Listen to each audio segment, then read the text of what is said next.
Okay, today I have the great honor to interview my friend Peter, one of my better group cohort students last year. So very happy to hear Peter. Yeah, hi. Thanks for having me. And Absolutely. I'm not just your former student, but I'm also a follower of your podcast. So I was among the first listeners, I think, but also this year when you started re-uploading new episodes, I'm listening to each and every episode. So I'm a big follower. Nice. Thank you So so it's much. it's Yeah, nice to be I love here. that. Awesome. Awesome. Very, very good. Yeah. And I wanted to bring you on. First, we wanted to catch up and we just decided to maybe do this in an episode. So I think because you have a very interesting story and how you got to production music. And I'm just curious how you're doing now. So for everyone who doesn't know you and for the people that listening to this and watching this, who are you? A little bit about your journey and where you're at now. Okay. So my name is Peter, or Péter Lepahin. I'm Hungarian. I live in Hungary, and I am a production music composer, a media composer. But I'm doing this part time, so I'm still in the early phase of my career. I have a day job, which is freelancing, by the way, and other than that, I do a lot of production music. Mhm. And I also finished my first documentary score this year, so I have my first credit this year, which is a documentary about higher education and academia. It's a very interesting film about the problems in higher education, and but also a very personal story. So yes, I do mainly production music and hoping to get into film music more. Mhm. Cool, awesome. And how? I mean, I know the story a little bit, but how did you get started with music, and what changed in the last 2 years? Yeah. So it's an interesting. I would start from the very beginning, from my childhood, but I promise to be short. No So problem. yeah, Take so your time. music was always part of my life. Mhm. I always loved music, and I learned several instruments when I was a kid. But somehow I got the feeling and the idea that you cannot make a living as a musician, and or if you make a living, it's not a good living. So music was always like a hobby to me, and it was all my life. It was like that. I played in bands. When I was around 20 years old, I played in a punk rock band, and I enjoyed it a lot. But we had the idea that okay, music is for fun, and you have to do something else to make a living. And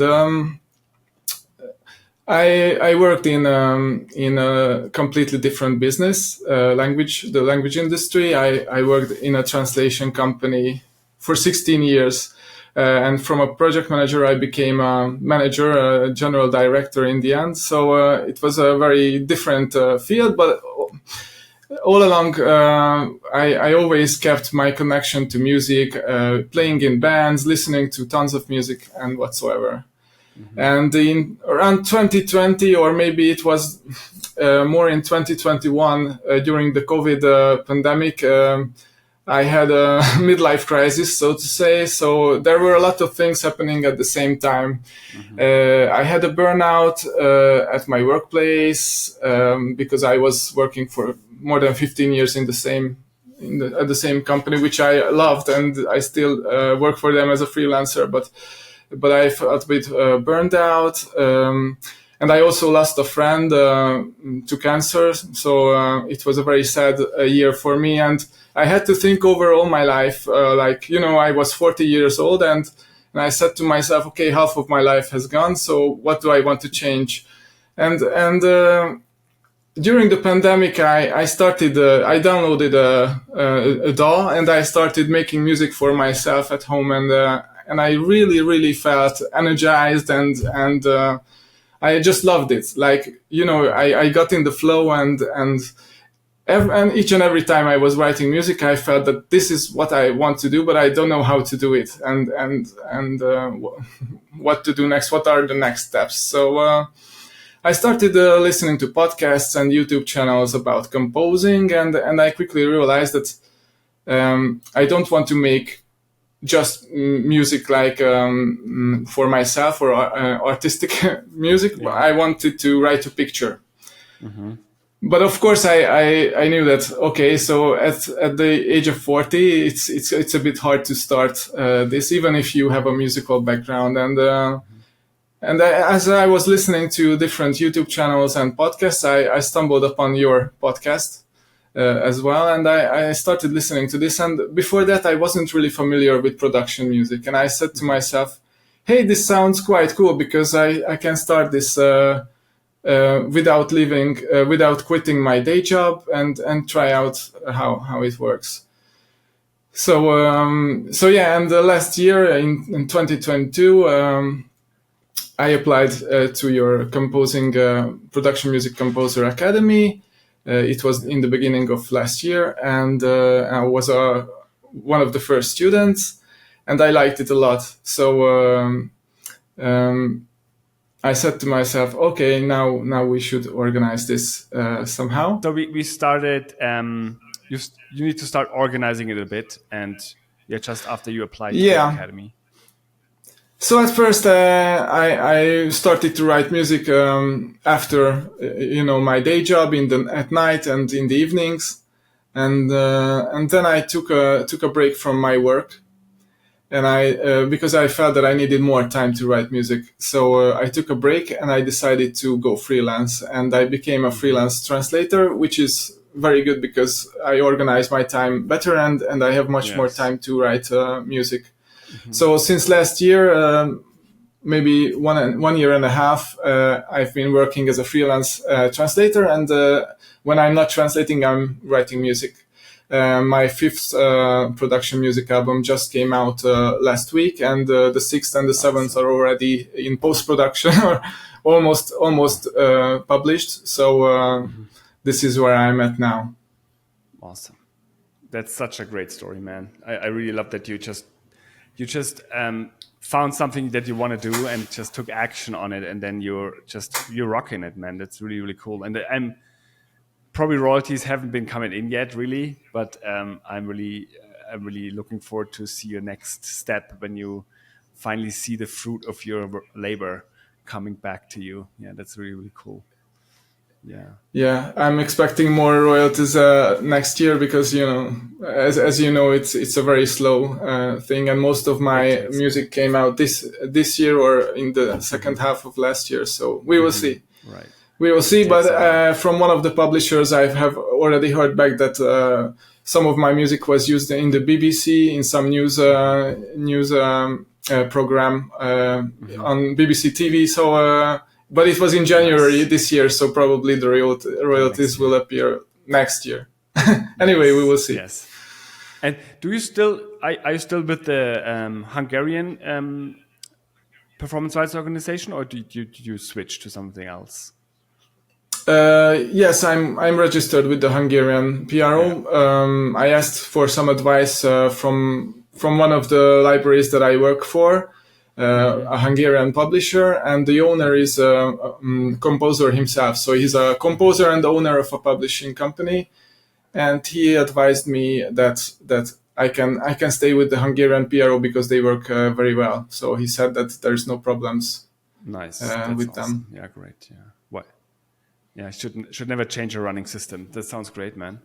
And so, what kind of albums did you produce? Like, what kind of music did you? So in the academy, I taught you that you should do like the most basic things first. So you basically get into it and have a high likelihood of the music getting placed. And I knew that you always wanted to do some documentary style albums and more in the storytelling category, I would say. And how did this go? What did you do? Like, I know your first album still, I think it was more like the underscore. Yeah, it was a crime and tension. Yeah, I really like the tension music, and you advised me to maybe try out tension music because it's simpler to start with than, for example, jazz or I don't know what. Yes. And but I really like these styles of music. So I really like anything that is a bit mysterious, like mystery and drama and fantasy and tension are my styles. Maybe even a bit of horror music or some scarier things. So I have some tension music albums. I also have a tasking music album, and I will have a sci-fi and space exploration and Nice. this kind of music coming out in the next few weeks. So I'm trying a bit everything, but mostly things that I really like. So, for example, it would be a big dream for me to score a sci-fi movie, or even just a space exploration documentary. I really like this space music and these very cinematic, very lush sounds. So now I'm experimenting with that. That's awesome, man. And how was the collaboration with the publisher? Are you mainly with one, or do you have more than one publisher that you're working with? Three actually. I work for Nice. a Hungarian publisher, a German one, which you also know, Klangidee, and the third one is, okay, if I can mention the names, the Hungarian one is 12 Tones Production Music, and the third one is a London-based British publisher called No Sheet Music. Ah, nice. Cool. So these are the libraries that I currently write for. And was it really hard to get into these, or were they actually open to work with new people, like that never have been doing anything in terms of media music before?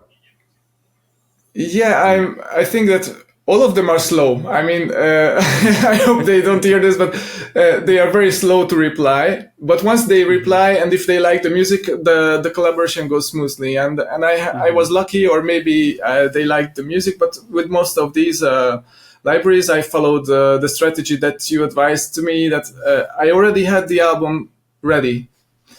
I think I lost you again, at least the video. Anyway. So I had the album ready, and I sent a full album to them and said, okay, here's my album. It is ready to publish. Listen to it. And if you like it, let me know. And this is a much better position than sending demos or 3 tracks or 4 tracks.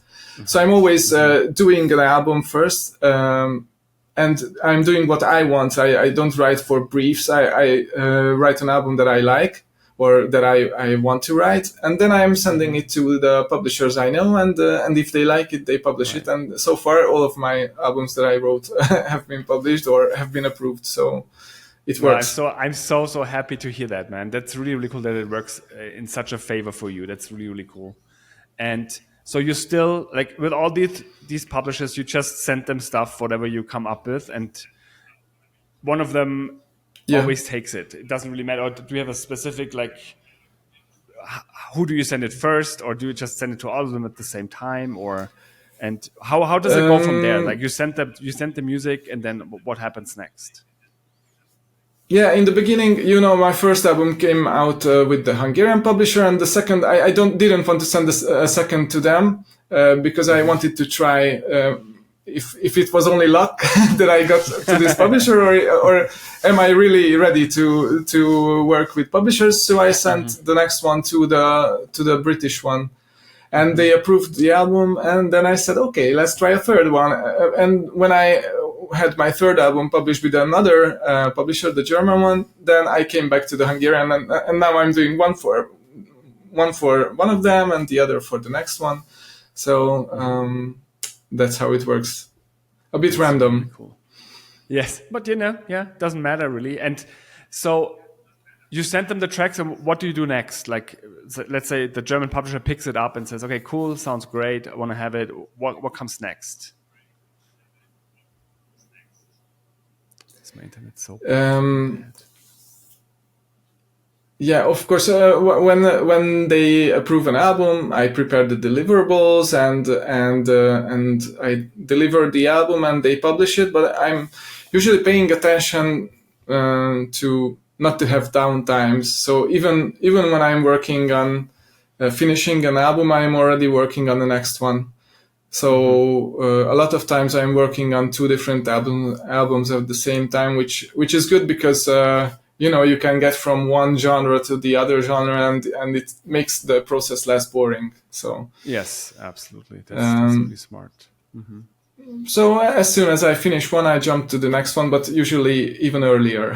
Even before delivering one album, I'm already working on the next one. Yes, awesome. And how's your like the percentage of like your, let's say, day freelance job for translation and the music production side? How do you manage the time between these two? I would say if a percentage, maybe it's 80 to 20 now. So 80 is my day job translation, and 20% of my time I write music. But of course, it can vary. Sometimes I have 2 days or 3 days in a row when I write music. But I also learned maybe you can compose all day long if you really try it hard. But for me, my ears get tired, my brain gets tired. So I have the experience that I cannot compose more than 5 hours in a row. So usually I'm a morning person. So I'm the most creative in the morning hours. So I never write music like at 3 o'clock in the afternoon, or I don't know. I wake up, I prepare my breakfast, and when everybody's gone, my daughter Yes. is in the kindergarten, my wife goes to the office, and so I sit down and start writing music, and I write until I feel that I'm not creative anymore. And usually it's only a morning, so before lunch I finish, and I continue the next day. Sometimes I even work in the afternoon, but it's. I'm not in a hurry. I'm not like a film composer who has to finish, Yes. 1.5 hour of music in 2 weeks. So I'm just writing as much as I feel that it's productive, and then I stop and continue the next day. That's awesome. And do you think it works well between the two jobs? Like you can, because what I want to ask is actually like the publishers that you work with, are they pressuring you in any way, or are you like under pressure sometimes with your freelance job so you cannot finish the album, or does this work like time wise really well? I never experienced any pressure from the publishers. I mean, as I said, they are also quite slow. So, and I'm usually not even mentioning that I'm working on something until it's done. So usually I just write them an email. Here's my new album. Do you want to take it or not? And they are not really asking for music. I'm just sending the music that I have. So on that side, I have no pressure. On the translation side, of course, I have, because I'm working on smaller and medium-sized projects. So most of my translation projects are, like 2 days long, or 1 day long, or three. And I have a lot of deadlines. But when I don't have anything, I can write music. So it works quite well. I think I'm a quite well-organized person. So I have tables with for you, all my, timesheets and whatever. I really like to organize my time and know days in advance what I will be doing. Oh wow, that's great. You can teach me that, man. Days and with the podcast and all that stuff going on, I have to do that as well. But yeah, that's still really cool. Yeah, do you think this helps a lot, right, with the being organized around your tasks that you have to do day by day, or like for the week? I mean, if you just, I like that you like put it into like this structure, so you can actually move forward with what you actually want to do, and like keeping your job. And this is what I'm proposing to anyone who wants to start this: keep your job as long as you need to, so you can make music on the side. And I think you just mentioned that production music is probably the perfect starting point, because there's no real pressure that's coming from anyone. And you Yes, just do it would whatever be you have hard to. to start, I don't know, with film composing or whatsoever, because it's completely different. But like this, it's very comfortable for me that I can organize my time. And but I also wanted to add that, I was expecting a question that you are maybe waiting with. You always ask the question from your interviewees that what is the main advantage that they have, or what is their best trait that they have. Yes, exactly. And I was thinking about this, what to answer to this if you ask me this question. What's the one And thing that what you yeah, is the main contributor and I thought to that success? maybe my the biggest contributor to my success, if I can be called successful is that this organization, and that I don't panic. I look at every job as a project that has a deadline, and the project has to be finished by the deadline. So there is no downtime at all. If I have time to write music, I just sit down and write music, and I never have, a writer's block or things like, oh, I don't want to write music today. Maybe it's because I enjoy it a lot, but I just sit down and start to write, and it comes out of me, and it's really easy. Somehow I feel that it comes out really easy, and this is because I don't panic. I just look at it as a project. Today's project is to write a new track, so I sit down and I write a new track. And how many tracks can you start your mornings, like 2-3 hours in the morning that you have for writing music?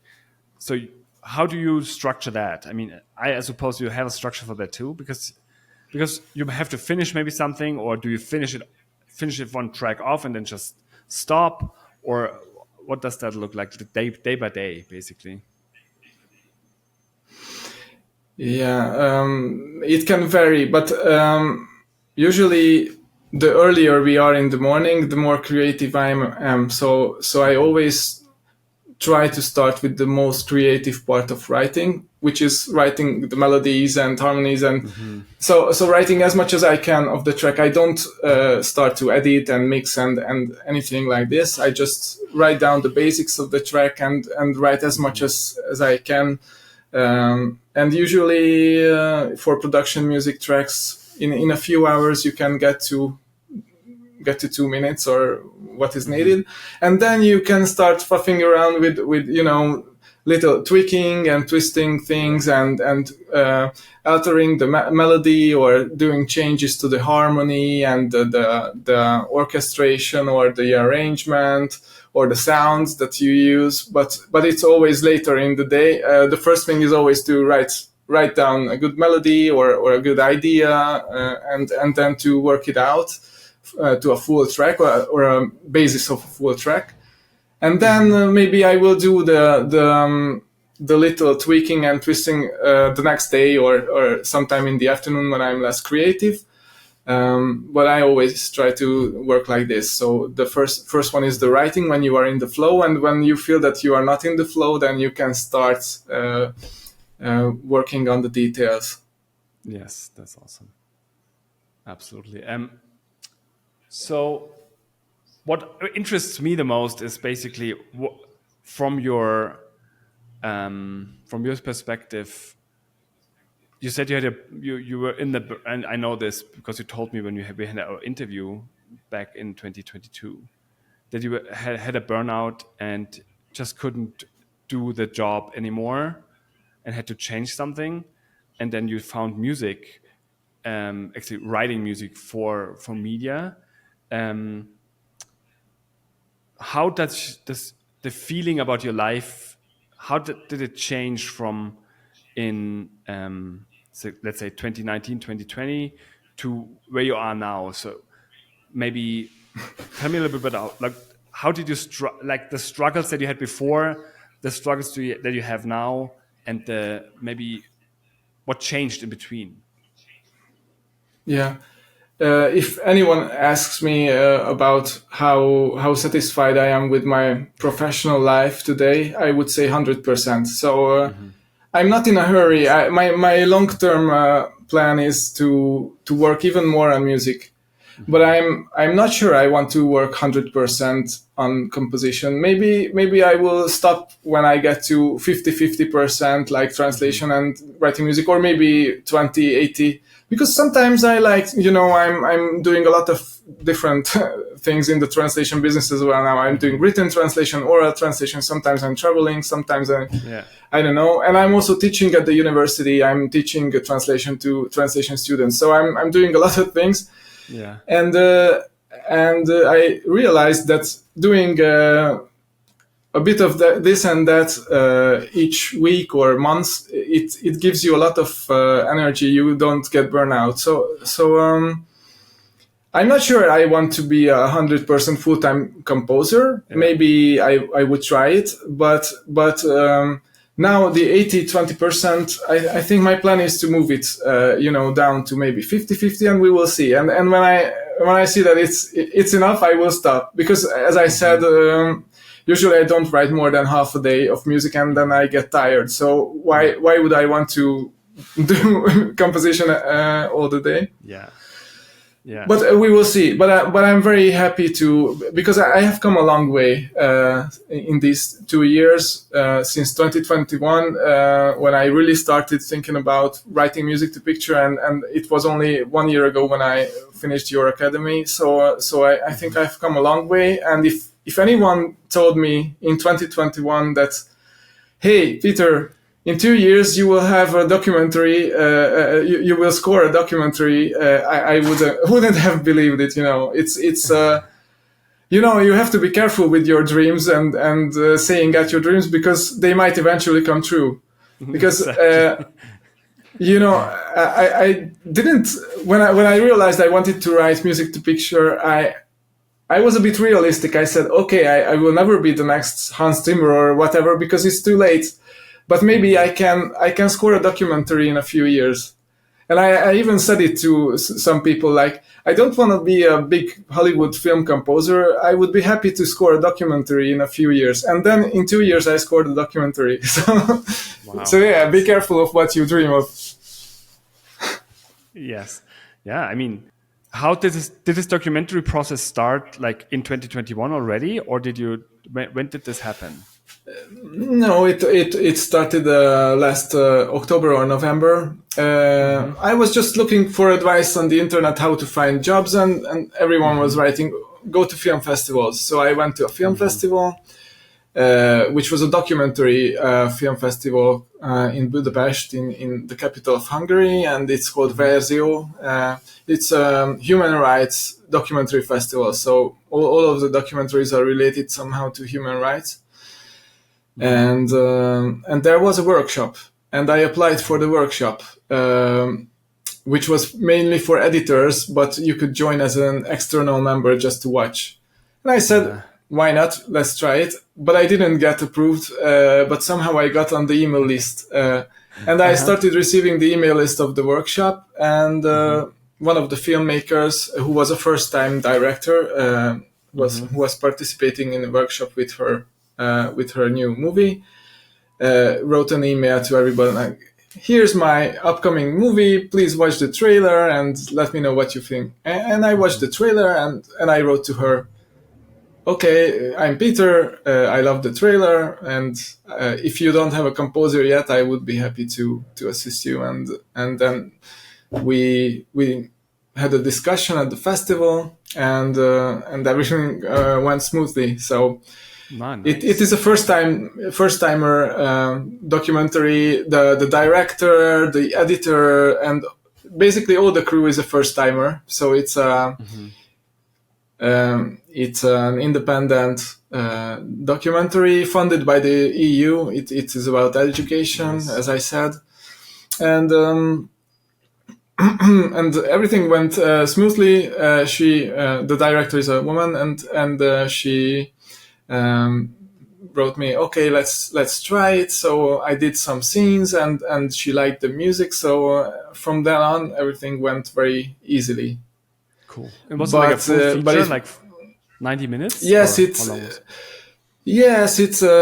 an hour and 40 minutes, but there is not much music in it because it's full of interviews, and under basically it's a montage of interviews with a few intermissions and a few other scenes, but under the interviews it would be very distracting to have music all the time. Absolutely. So at the most important points of the movie you have music, and under the B-rolls, and so in the I don't know what is the length of the soundtrack. Music. In my opinion, it must be somewhere between 20 and 30 minutes. So most of the movie is unscored, but at the most important points we did underscore. Awesome. I feel like documentaries are not the easiest format to score?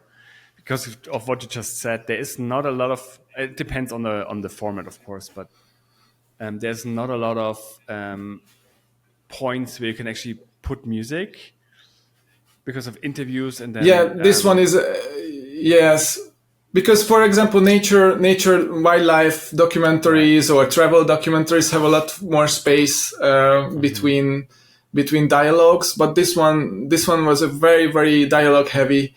I mean, after doing the music, when she learned that I'm a translator, I also did the translation of the subtitles because the movie is in English. nice, yeah. So um, the director is Romanian born, but she also a bit Italian and lives in Barcelona as well. So she's very international. So the movie was mostly made by Romanian people, but in English. And I translated the subtitles in Hungarian. There are maybe, I don't know, maybe 1,500 or 900 subtitles. It's a very dialogue heavy, dialogue heavy documentary. But it offered some great opportunities in the beginning, and throughout the movie there are some scenes which absolutely required music. So, nice.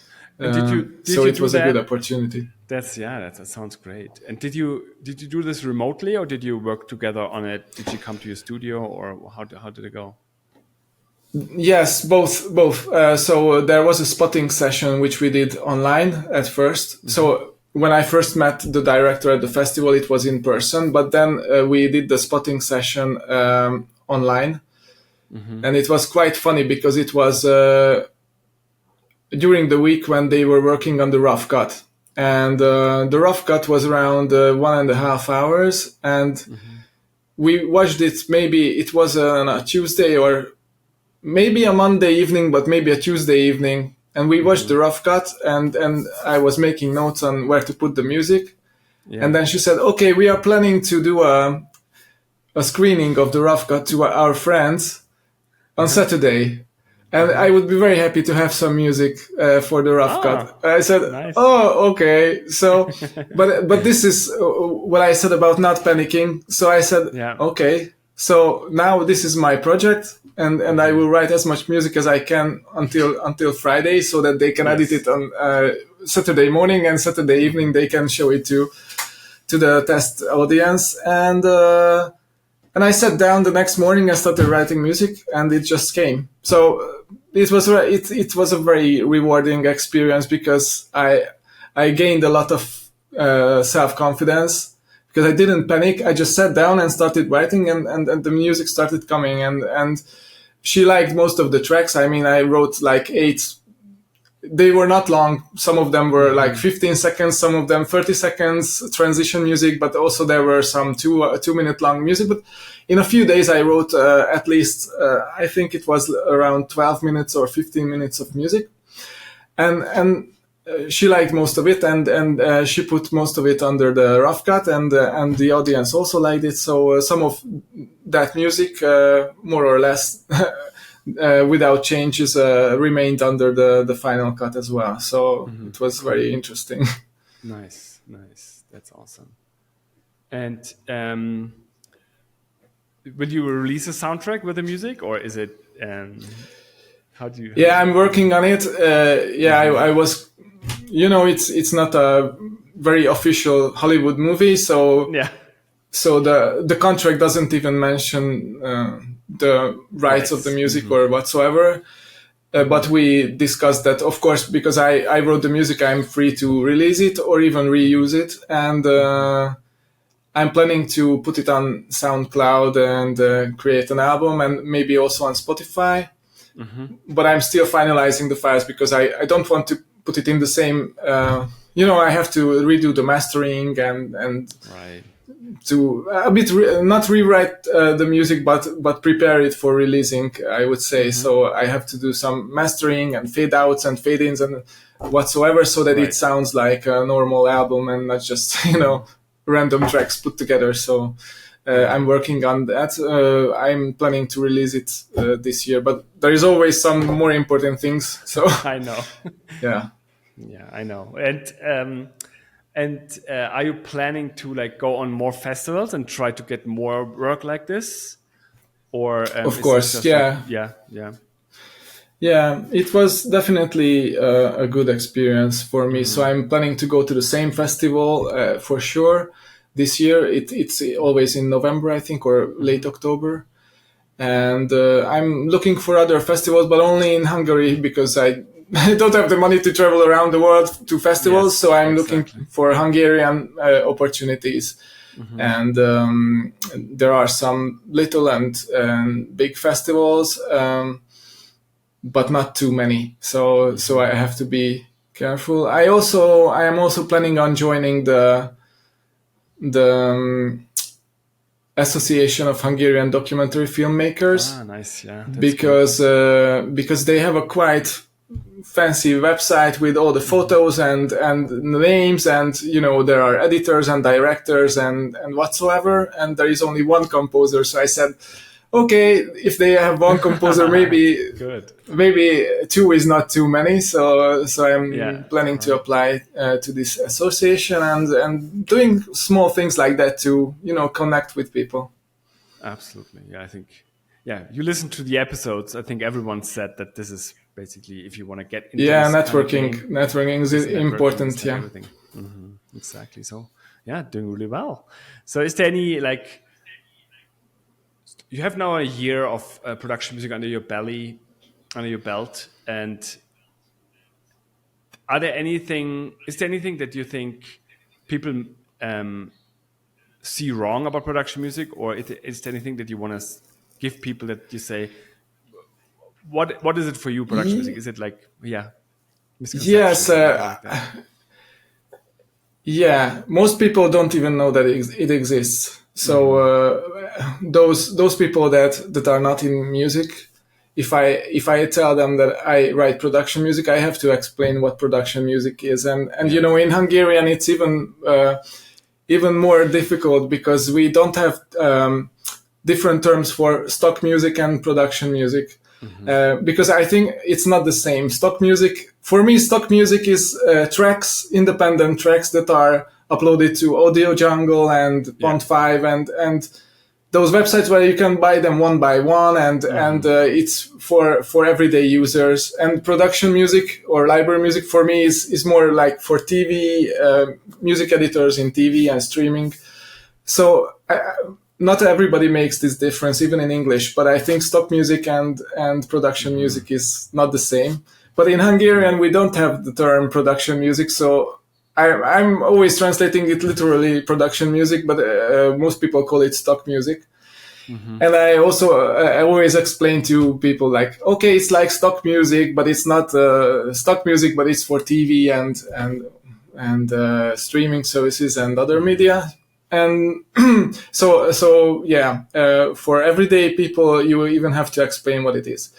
Hmm. But when you explain it, they said, okay, so this must be some very low barrier and low quality. They even call it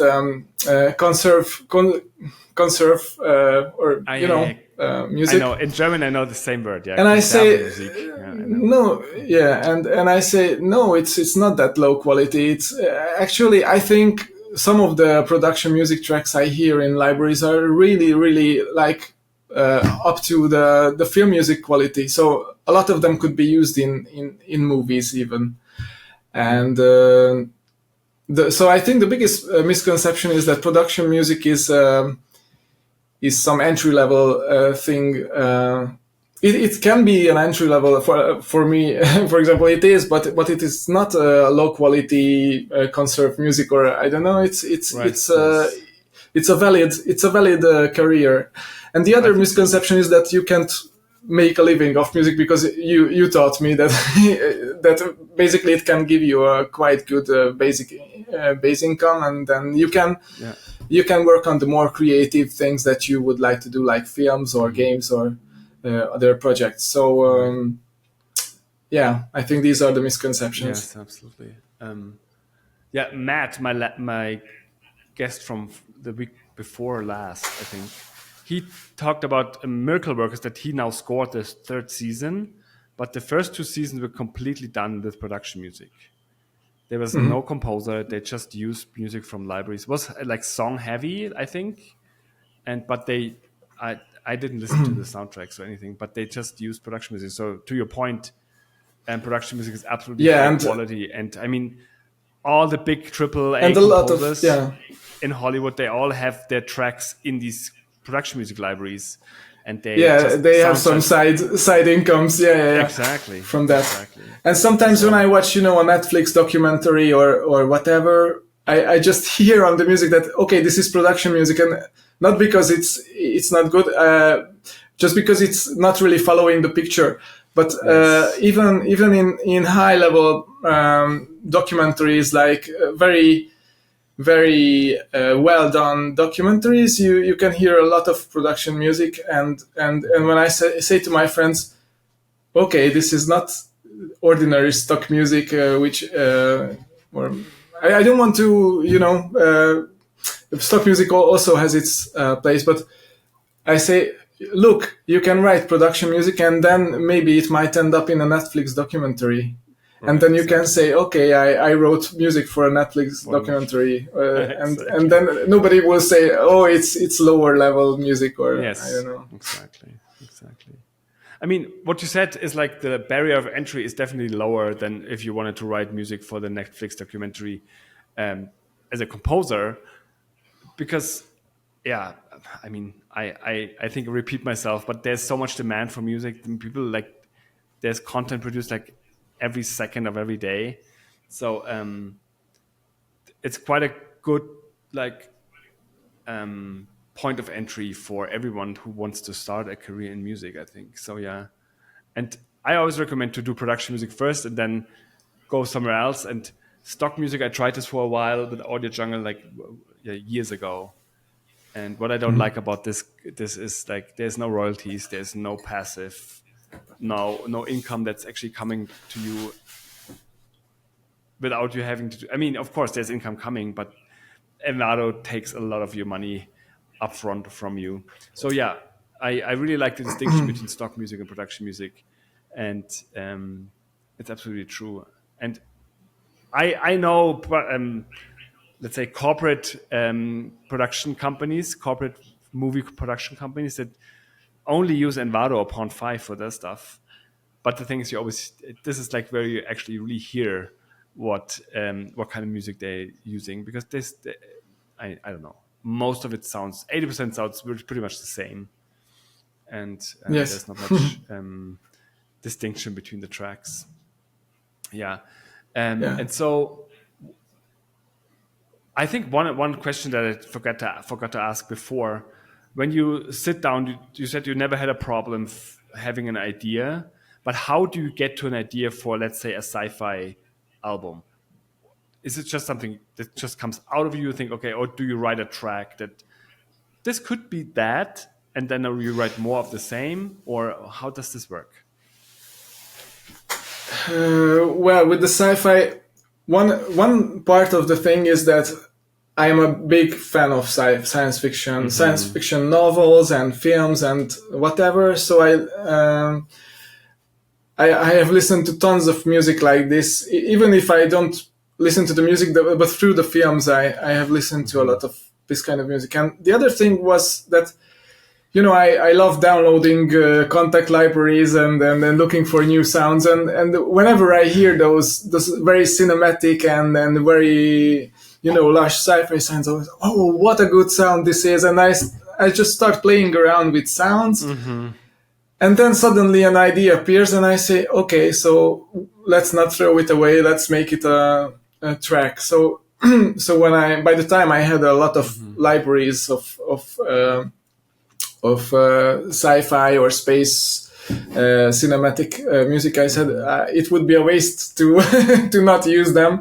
So, and I wasn't sure that it is needed. This music is needed, but I said, I will do it anyway, because I would love to do it, and we will see. And I wrote 12 tracks of it's not just sci-fi, but also space exploration. And I said I sent it to a library, and they wrote back that, okay, we like it, we take it. Right. So I was very happy. But I also wrote music for one of the biggest space exploration YouTube channels. Well, the biggest one in Hungary. Mm-hmm. It's a very, very popular YouTube channel about space. Mm-hmm. And it was a funny story because the creator of that channel commented under one of the videos of my ex-band, my punk band that I played it in my 20s. And it was very funny because I checked out his channel and I fell in love with that space exploration channel. And I wrote to him, okay, so I'm Peter from that band that you commented under the video of. And I said, I would love to write music for your channel because I heard that you have some different songs. Maybe you could fit in one more song. And he said, okay, let's try it. So I wrote a track for his channel, and now it's one of the background musics for his space exploration channel. And from that also the idea came that, okay, so this is also a style that can be needed because there's a lot of documentaries and shows on TV about space exploration and UFOs and whatever. And I said, okay, I love this kind of music. I love the subject, so why not do it? Yeah, that sounds awesome. I love the story. That's really, really cool. Yeah, I think that YouTube and scoring for YouTube, there's some like really big channels, and I can only imagine what a process this must be if they do like 30 minutes of YouTube and they have to.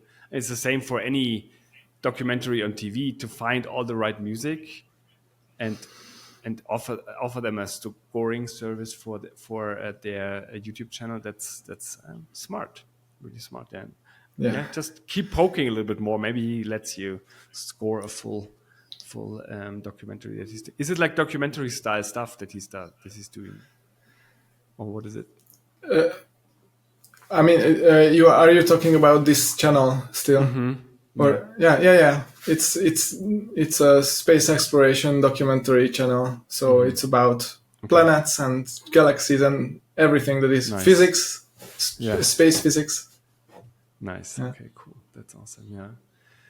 Very cool. What would be one thing that you would say to someone who wants to start their music career? Since it's very fresh for you still, and you are, I mean, you questioned yourself before if you're successful, but I think since you came from not doing any music to now having scored a documentary, have stuff on YouTube channels that are huge, having 5-6 albums produced and ready to go and already published, and for sure already have some placements with them. What would you? So what I wanted to say is like that's success. I think doing stuff you love and having people that actually like what you do. That's great. I think that's a good definition for success. That you can do it with a family. That's amazing. I think I really admire that. And what would you say to someone who wants to just get started? Maybe in a similar situation that you were just 2-3 years ago. What would you tell them? I would definitely encourage them, because for me, even if it won't be financially as successful as I hope, or even if it won't bring so much money, I enjoy every second of writing music. Mm-hmm. So I would say to someone who is thinking about that okay, try it, and if you really enjoy it, the outcome doesn't matter. And as we said, production music can be done as a side job. You don't have to quit your job. You don't have to change your life completely. Just be dedicated. Dedicate 1 hour or 2 hours or 3 hours every day to it. This is one thing that I didn't mention, but I'm really not just organized, but dedicated to doing this almost every day. Like not every day, like in your podcast, there was a guy who writes music every day for 600 days Colin. now. Yeah, Colin. Yeah, I know. Yeah. So I'm not that dedicated, but I also have an agenda of learning. So every second day I'm learning about composing. I have some subjects and I watch YouTube videos about music theory, about the practice of writing, but also about industry knowledge and using a DAW and things like that.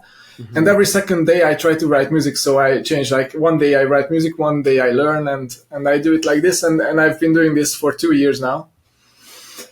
But going back to your question, if a newbie or someone is thinking about this, I would propose them or suggest them to just try it.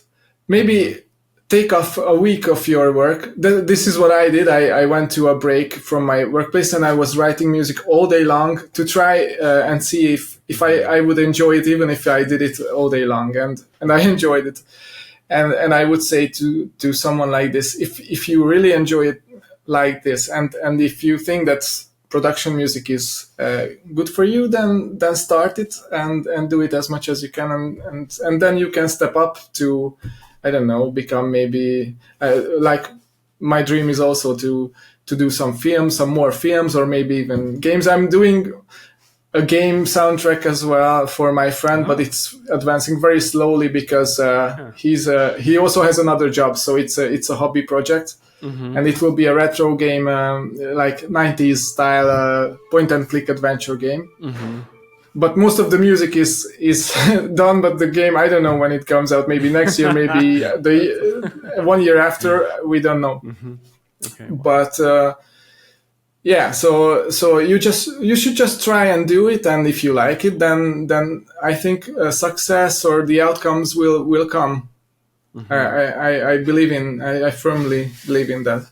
Yes, it's awesome. That's such a great advice. Like staying at it, be dedicated, and show up daily. That's really, really cool. I love it. Yeah, thank you so much, Peter, for your time, man. I really loved catching up with you, and I wish you all the Thanks best. for inviting me. Of course. Thanks. I wish you all the best for your success and your next adventures in music. And I'm looking forward to hear the soundtrack of your documentary soon. And it will probably be available on your website, I think, right? Yeah. I will send you the link and whatever, Nice. so it will be under. Nice. Awesome. Cool, Peter. Thank you so much. Thanks for having me. Absolutely. Have a great rest of your night and talk to you soon.